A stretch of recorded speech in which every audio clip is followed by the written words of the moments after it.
March 18, 2025. A chilling video hits the internet.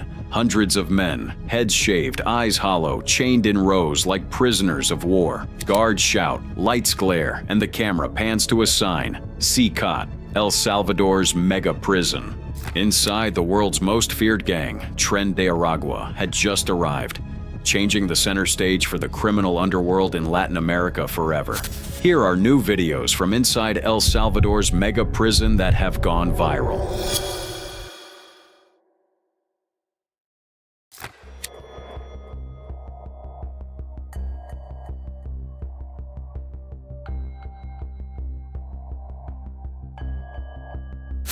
March 18, 2025. Social media erupts as a disturbing video circulates. Men, heads shaved and shirts ripped, are marched in chains. The world watches in shock as these alleged Tren de Aragua gang members arrive at El Salvador's notorious mega prison, CCOT. For many families in Venezuela and across the United States, the footage delivers a gut-wrenching blow. Among those seen is Mervin Yamarte, a 29-year-old recreational soccer player from Texas. His relatives immediately recognize him in the viral video released by Salvadoran President Nayib Bukele. The images: men shackled, forcibly dragged off planes, their heads shaved in preparation for prison, ignite panic among families who insist their loved ones are innocent. Yamarte's family is adamant. He has no criminal record, no ties to Tren de Aragua. His tattoos, they explain, are personal, homages to his mother, daughter, and a favorite soccer player, not gang affiliations. His brother points out that authorities targeted him simply because of his body art. The family's anguish is palpable as they witness Yamarte's forced incarceration in a prison notorious for its alleged human rights abuses. The terrorism confinement center in El Salvador, where these men are held, has a notorious reputation. Human rights organizations, including Human Rights Watch and Amnesty International, have documented allegations of extreme overcrowding and torture within its walls. The decision to send alleged gang members here, rather than deporting them to Venezuela, raises serious concerns about due process and human rights. The United States government justifies these deportations under the rarely used 1798 Alien Enemies Act, citing national security concerns. Yet, court documents reveal a troubling pattern.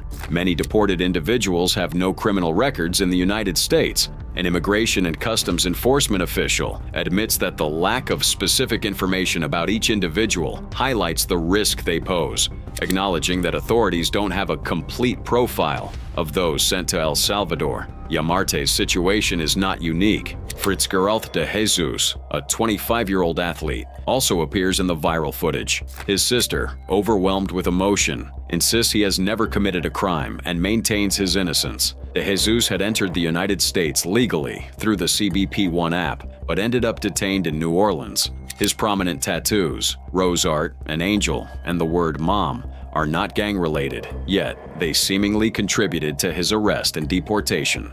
Attorney Joseph Giardina, who represents De Jesus in his asylum case, expresses disbelief at his client's sudden deportation. With a hearing scheduled for April 10th, the move appears highly irregular. Giardina notes that the government never filed any evidence of criminal history against De Jesus during months of proceedings. The viral video, intentionally released by President Bukele, serves as both evidence and warning. It shows the alleged gang members arriving at CCOT, heads shaved, bodies marked by tattoos, some criminal, many not. Their forced march into the prison symbolizes a controversial approach to gang control and immigration enforcement. Families of those detained organize protests and prayer vigils, desperately trying to draw attention to what they claim are false accusations. They emphasize that many of the deported men had open asylum cases and no criminal records. The common thread in these stories is the presence of tattoos, often personal, sometimes professional, but now potentially life-altering. The Venezuelan government swiftly condemns the mass detention of its citizens in El Salvador. It issues a travel warning to Venezuelans in the United States and those considering international travel. The Foreign Affairs Ministry calls on the international community to remain vigilant against actions that violate human dignity and international law.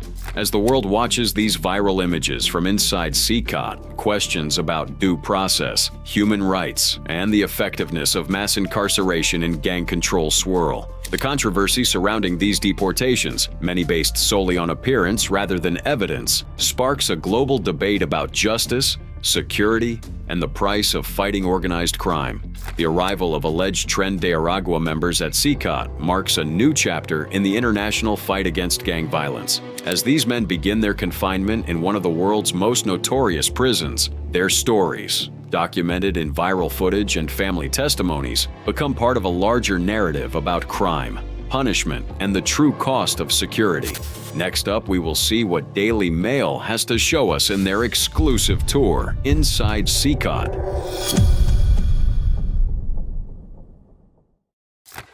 There is no mattresses inside the cells. So the only thing they own is the uniform. In the past, the gang members would be kept separate, and they would be able to plan crimes in their cells. But in this prison, the new system's in operation where gangs such as MS-13 and Barrett 18 are being all put together in the same cell, so they can no longer plan crimes. February 1st, 2025. As the iron gates of El Salvador's CICOT mega prison closed behind British journalist David Jones, he became the first from his country to witness firsthand the notorious facility that redefined incarceration in Latin America. What Jones saw inside those concrete walls would shake even the most hardened observer of criminal justice. Jones, escorted by government officials, entered the Terrorism Confinement Center, known by its Spanish acronym CICOT, with a mix of dread and morbid curiosity.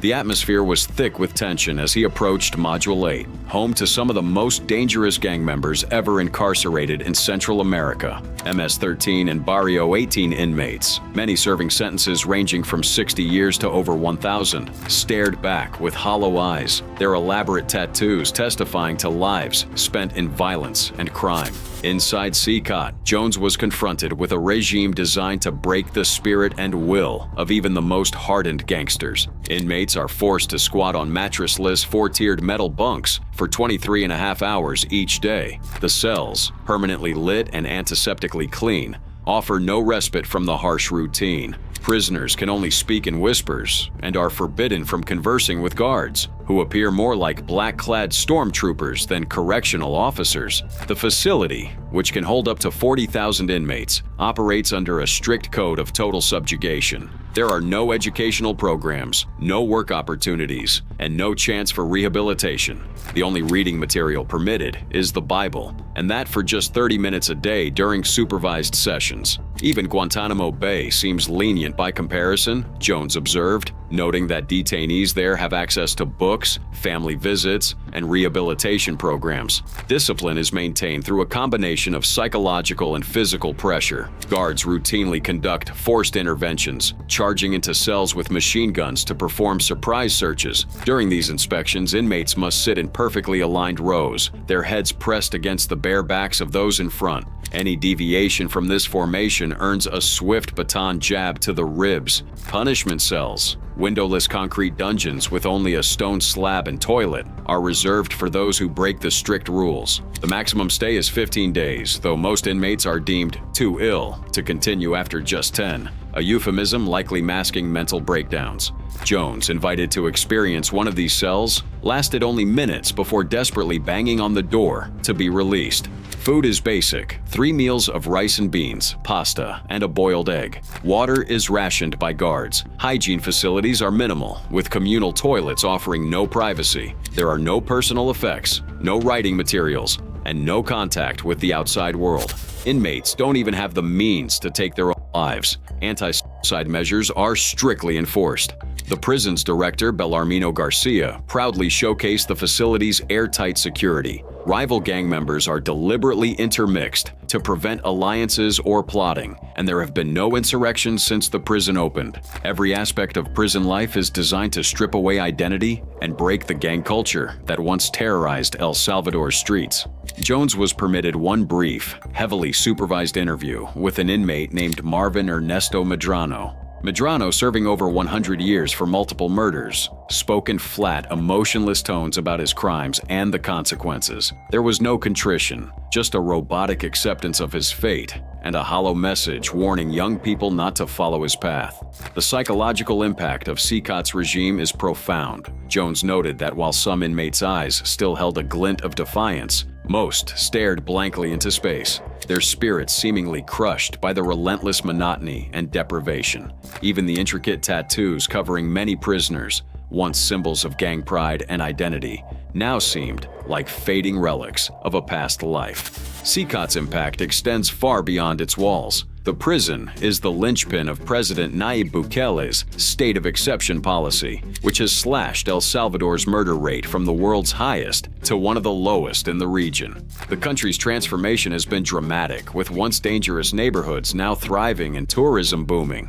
Bukele's hardline approach has made him hugely popular, winning 85% of the vote in his recent re-election. Yet success comes at a price. Human rights groups have documented at least 266 deaths in custody since the crackdown began, and controversial mass arrests have swept up an estimated 2% of the adult population. Critics compare CCOT to a modern concentration camp, with one UN official calling it a concrete and steel pit and a death penalty in disguise. As Jones concluded his tour, he couldn't shake the image of those hollow eyes staring back at him from behind the bars. CCOT represents the ultimate test of whether extreme incarceration measures can break the cycle of gang violence without crossing the line into human rights abuses. For now, El Salvador's experiment draws both admiration and condemnation from around the world, and its outcome may shape the future of criminal justice in Latin America.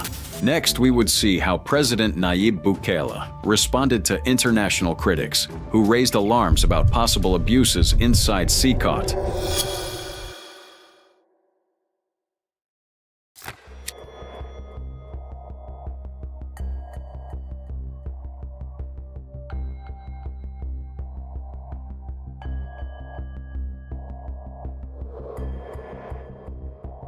August 2025, President Nayib Bukele posts a surprising video to social media, a carefully curated highlight reel showing Kilmar Abrego Garcia enjoying prison life. The footage directly challenges Abrego Garcia's claims of torture and harsh treatment in El Salvador's notorious prison system. Kilmar Abrego Garcia, a Salvadoran national formerly living in Maryland, became a controversial figure after his deportation by the Trump administration. Accused of MS-13 ties and other crimes, he was sent to El Salvador's infamous CCOT prison in March 2025. His case became a political flashpoint, drawing attention from U.S. politicians, human rights groups, and both governments. Abrego Garcia's arrival at CCOT marked the beginning of his ordeal. According to court documents filed later, he alleged severe beatings, sleep deprivation, and psychological torture.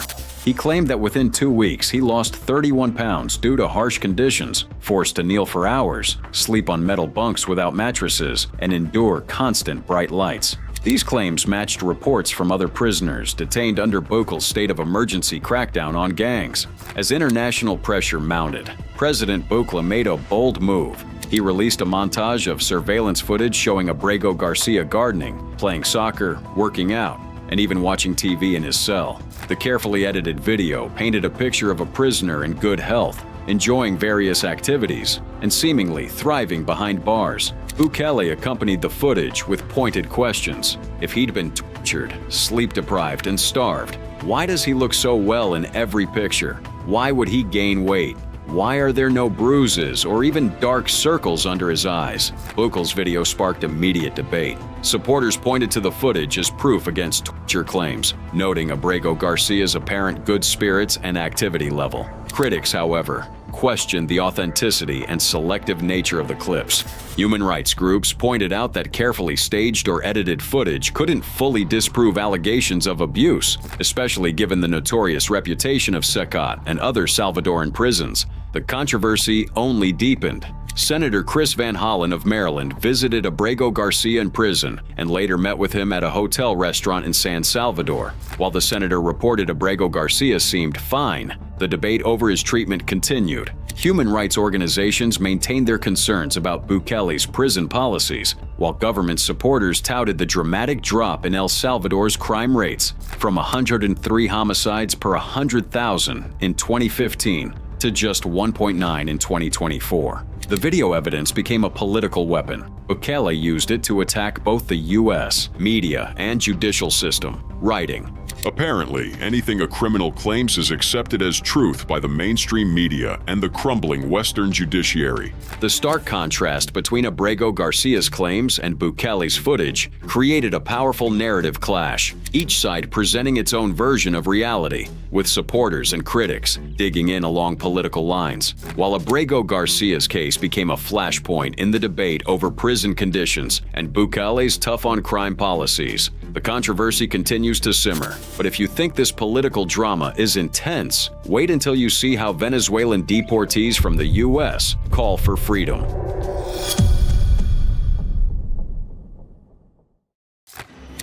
When the planes carrying the Venezuelan migrants arrived in El Salvador, Holsinger was waiting on the tarmac. He photographed the men as they were shackled, shaved, and stripped, capturing their transformation into Sukkot inmates. December 8, 2024. The chilling reality inside El Salvador's notorious Sukkot prison finally surfaced. On that day, desperate Venezuelan detainees staged a dramatic protest in the prison yard, forming the letters SOS with their bodies, a haunting plea for help that would eventually go viral worldwide. The men gathered in the dirt yard were not hardened criminals. Most of them, like 34-year-old musician Arturo Suarez, had no serious criminal record. Suarez, known as Suarez Vzala in the reggaeton world, found himself caught in a political nightmare after entering the United States seeking a better life. Arrested by immigration authorities, he, along with over 250 Venezuelans, was suddenly labeled a terrorist and shipped to the infamous terrorism confinement center in El Salvador. Suarez's ordeal began in Chile, where he had fled Venezuela's economic collapse. After arriving in the U.S. in September 2024, he worked odd jobs in North Carolina. But just weeks after the presidential inauguration, he was detained by ICE and put on a mysterious deportation flight. When the plane landed and a fellow detainee spotted the Salvadoran flag, reality hit. They were being sent to Sukkot. Upon arrival, the men faced immediate brutality. Guards forced them to shave their heads and greeted them with threats. Welcome to hell. Welcome to the cemetery of the living dead. You'll leave here dead. The warden's words set the tone for what would become months of psychological and physical torment. Suarez, who wore glasses, was punched in the face and had his spectacles broken for simply asking for help. Life inside Sukkot was a waking nightmare. Prisoners endured relentless abuse, verbal, physical, and psychological. They were deprived of sunlight, contact with family, and basic dignity. Guards constantly threatened them with spending 90 years in the prison. The only comfort came from the Bible, which was the only book allowed. Suarez tried to keep spirits up by composing songs, including Cell 31, which became an anthem among the inmates. The breaking point came in March 2025. Desperate for the world to hear their plight, the men staged a blood strike, cutting their arms with broken pipes and smearing SOS with their blood on their bed sheets. They even threatened to hang themselves with their sheets, the only weapon they had left. The situation escalated when U.S. Homeland Security Secretary Kristi Noem visited Sukkot for a photo op. The Venezuelans seized the moment, yelling, "We aren't terrorists. We aren't criminals. Help!" But their pleas were ignored. Back in the United States, another group of Venezuelan detainees at the Bluebonnet Detention Facility in Texas echoed their desperation. On April 28, 2025, with a Reuters drone overhead, 31 men formed SOS in the dirt, mirroring the protest at Sukkot. They faced similar accusations of being gang members, specifically tied to the Venezuelan Tren de Aragua gang, but most had no criminal record. Their pleas for justice went unanswered as they faced potential deportation to Sukkot under the 1798 Alien Enemies Act. The psychological toll was immense. Prisoners took turns sleeping so someone would be awake if guards came for deportation. Food was scarce, and many tried to sleep through hunger. Suarez remembered considering suicide but held on for his young daughter. "My daughter's really little, and she needs me, but we'd made up our minds. We decided to put an end to this nightmare," he recalled.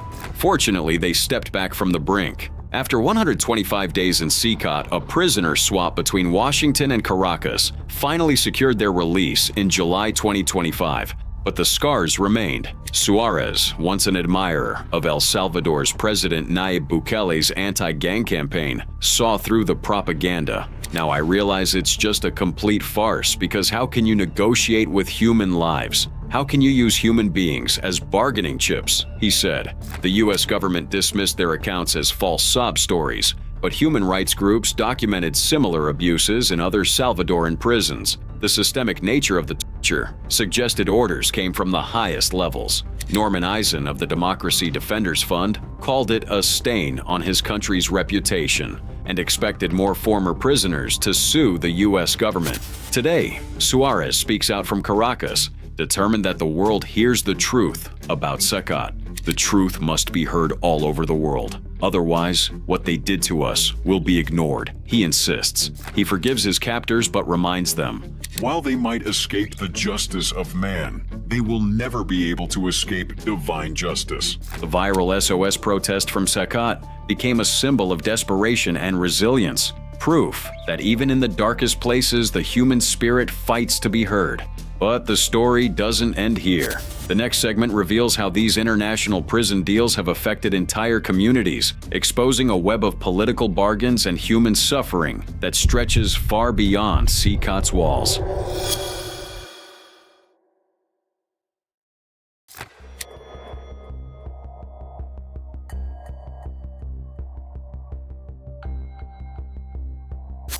February 24th, 2023. In the pre-dawn darkness, a convoy of buses moved out from San Salvador. Their cargo, 2,000 of the country's most dangerous gang members, hands and feet shackled, closely guarded by heavily armed officers. This was not just another prison transfer. It was the beginning of El Salvador's most controversial crackdown yet.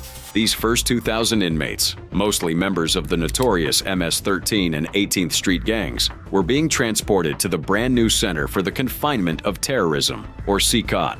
This was President Nayib Bukele's latest weapon in his war against gang violence, and he made sure the world was watching every step of the way. President Bukele tweeted directly to his millions of followers. At dawn, in a single operation, we transferred the first 2,000 members to the Center for the Confinement of Terrorism, which is the largest prison in the Americas. His message was clear. These men's days of terrorizing communities were over. This will be their new house, where they will live for decades, all mixed, unable to do any further harm to the population.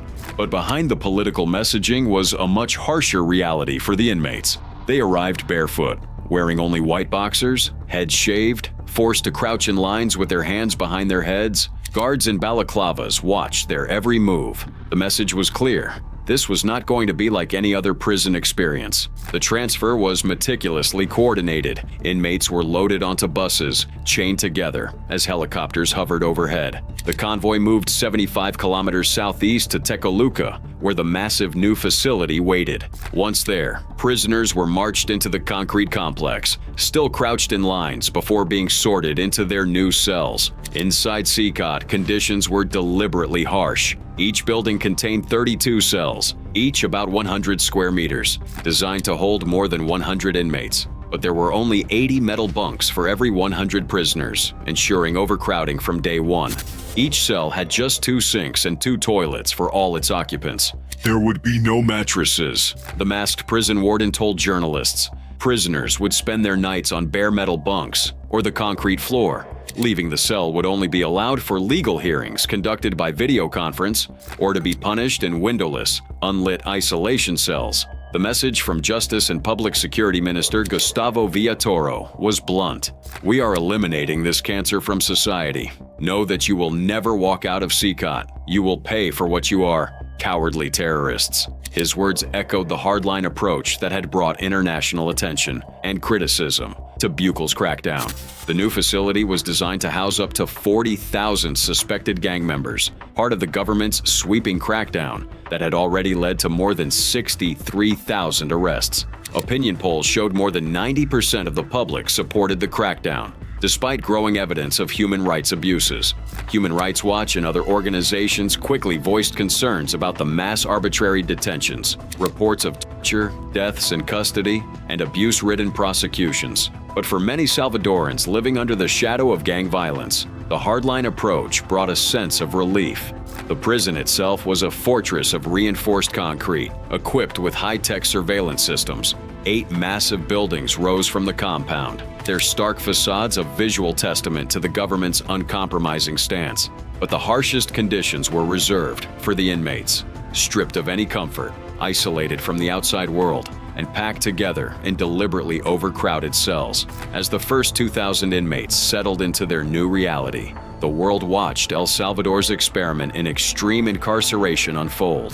The state of emergency that enabled these mass arrests and transfers continued to be renewed by the Legislative Assembly, giving police sweeping powers to detain suspects. But this was just the beginning. The transfer of these first 2,000 prisoners was a clear message to the remaining gang members still at large. The government's war on organized crime was only escalating, and with each new group of inmates arriving at CCOT, the stakes would only get higher. The arrival of these prisoners marked a turning point in El Salvador's war on gangs, but it was only the first chapter in a much larger story, one that would soon see thousands more inmates entering the world's most controversial mega prison. And as the government's crackdown continued, so did the international debate about human rights, security, and the true cost of peace. Now, with the first 2,000 gang members locked away in CCOT, the stage was set for the next phase of Bukele's war on terror. But the world was about to see just how far the Salvadoran government was willing to go in its fight against organized crime.